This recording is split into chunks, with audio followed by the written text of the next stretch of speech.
One,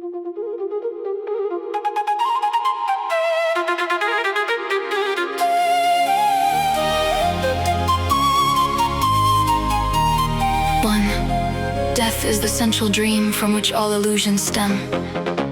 Is it not madness to think of life as being born, aging, losing vitality, and dying in the end?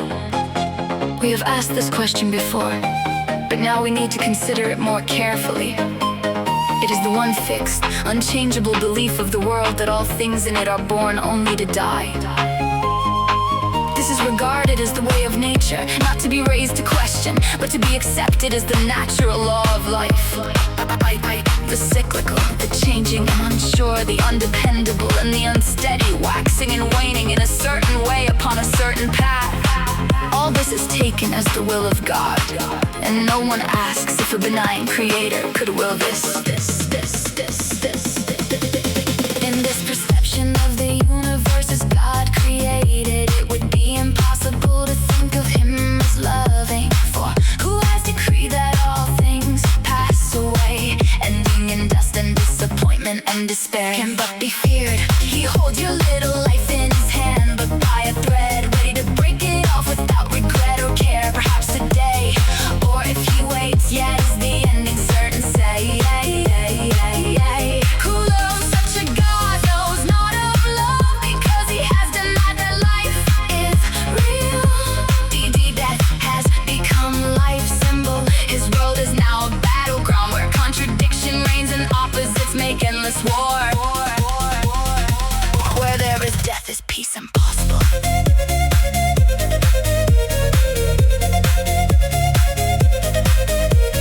Death is the symbol of the fear of God.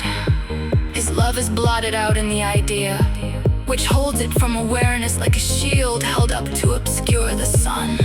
The grimness of the symbol is enough to show it cannot coexist with God. It holds an image of the Son of God, in which he is laid to rest in devastation's arms, where worms wait to greet him and to last a little while by his destruction. Yet the worms as well are doomed to be destroyed, certainly, and so do all things live because of death. Devouring is nature's law of life. God is insane, and fear alone is real. The curious belief that there is part of dying things that may go on apart from what will die does not proclaim a loving God, nor re-establish any grounds for trust. If it's real for anything, there is no life. Death denies life. But if there is reality in life, death is denied. No compromise, and this is possible. That there is either a God of fear or one of love. The world attempts 1,000 compromises and will attempt 1,000 more. Not one can be acceptable to God's teachers, because not one could be acceptable to God. He did not make death, because he did not make fear. Both are equally meaningless to him. The reality of death is firmly rooted in the belief that God's Son is a body, and if God created bodies, death would indeed be real. But God would not be loving. There is no point at which the contrast between the perception of the real world and that of the world of illusions becomes more sharply evident.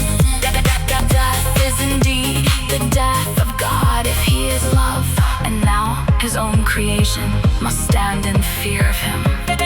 He is not Father, but destroyer. He is not creator, but avenger. More terrible, his thoughts ain't fearful. His image to look on his creations is to die. And the last to be overcome will be death, of course. Without the idea of death, there is no world. All dreams will end with this one. This is salvation's final goal, the end of all illusions, and in death are all illusions born. What can be born of death and still have life? But what is born of God and still can die? Inconsistencies, the compromises, and the rituals the world fosters in its veins tends to cling to death, and yet to think love real, our minds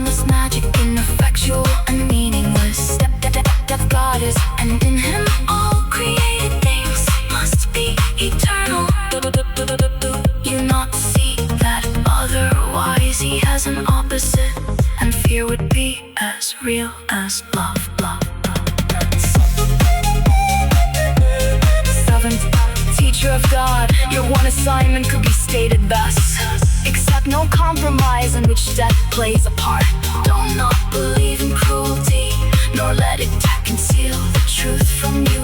But what seems to die has but been misperceived and carried to illusion. Now it becomes your task to let the illusion be carried to the truth. Be steadfast, but in this, be not deceived by the reality of any changing form. The truth neither moves nor wavers nor sinks down to death and dissolution. And what is the end of death? Nothing but this, a realization that the Son of God is guiltless now and forever. And what is but this? But do not let yourself forget it. It's not less than this.